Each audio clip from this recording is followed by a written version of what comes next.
I've been asked the question, what do you do when your kids won't stop fighting, otherwise known as sibling rivalry? It's a common thing that we all experience. I'm Roselyn Owen. I am the daughter of Scottish immigrants, so I'm a firstborn Australian and find myself in a very big family here. I was raised in Sydney, one of five kids, and I was smack in the middle. So I had lots of experience of sibling rivalry and also have three children of my own. Plus, on top of that, I have worked with children for over 3 decades in my local community, so I had lots of experience of children fighting. So I'd love to share with you my three critical tips about how you actually deal with the behaviour of when kids won't stop fighting. What can you do in your home, your group, or classroom? And this is talking about the behaviour.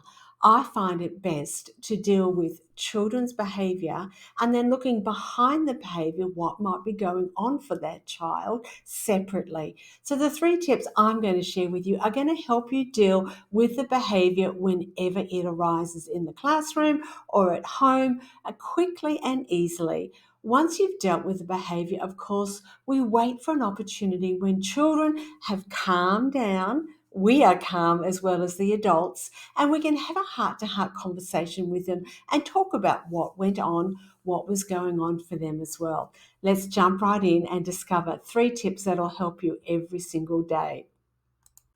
Sibling rivalry is quite common, and in fact, not all rivalry is completely bad. Sometimes kids learn lots of skills by having little tussles and little things going on in the home. So don't be too alarmed about everything that might be going on, all right? But when it becomes a problem for someone, it becomes a problem for the parent or for somebody else, then you know there's something to be done.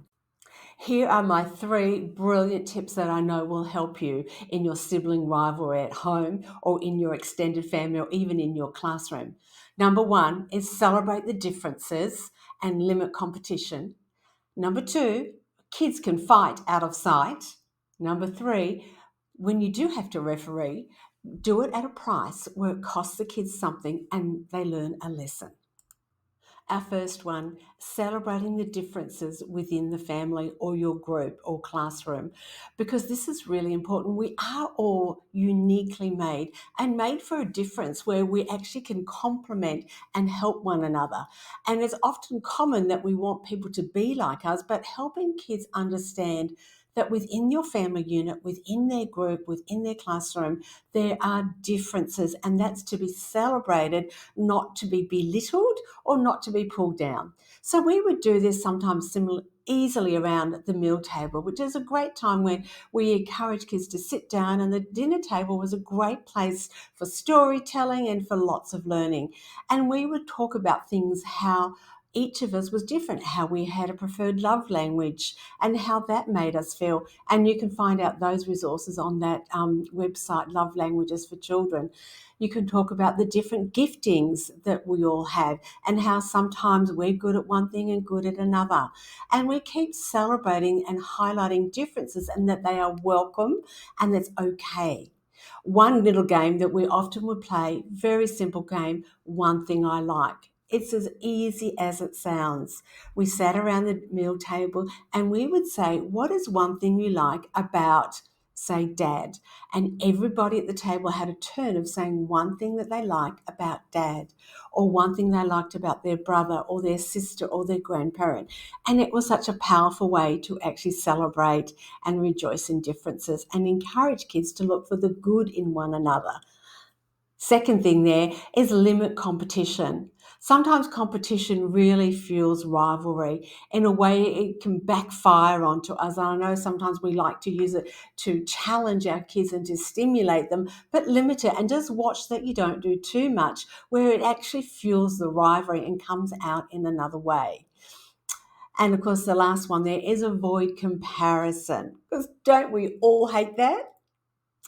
Comparing our kids, comparing academic records, comparing achievements, comparing lots of things about shape or size.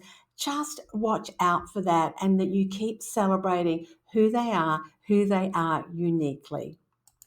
Second one, when your children, particularly young children, if they're they're fighting and annoying, sometimes it can be a negative way that they are trying to get attention from a sibling or attention from us parents.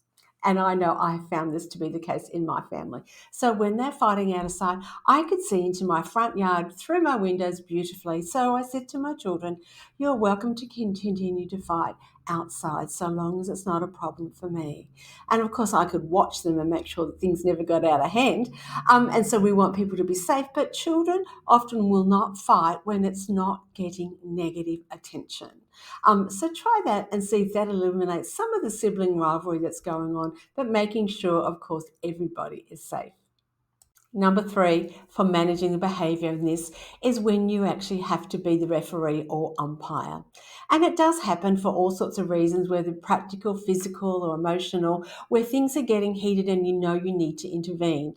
And this is how I would recommend that you do it, is really avoid being the judge and the policeman here, because you never win and you never get all the factors.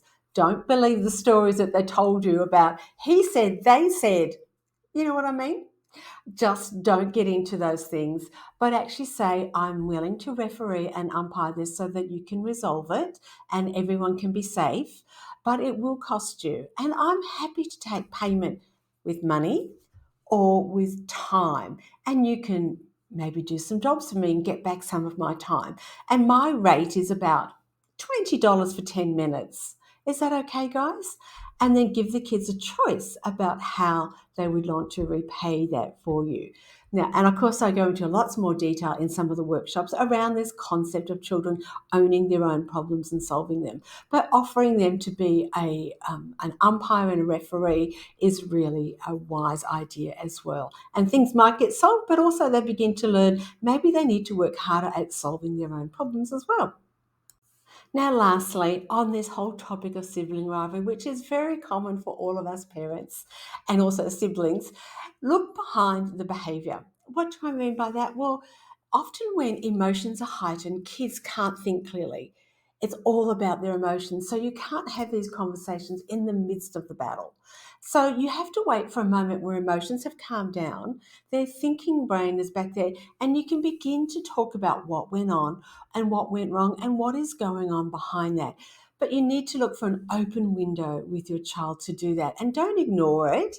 Have those brave conversations when there is an open window and you can speak heart to heart with your child. And even if you have to go down the pathway of going, well, do they need to reconcile with their sibling? Is there anything to forgive? Is there anything to repair, so that they begin to own their relationship with their sibling and keep it healthy and happy all the way through?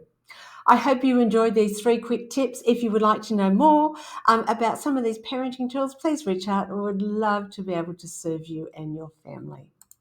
Hey, you got to the end of the video. Quick tips. I promise to be brief in these videos. Stay in touch by subscribing, or you can follow me on socials. Also, I do give out free newsletters with lots of information and tips to inspire you to raise healthy and happy kids. Simply go to everyparent.co and you can subscribe, and that will get straight into your email. Besides, every parent loves a good tip, right?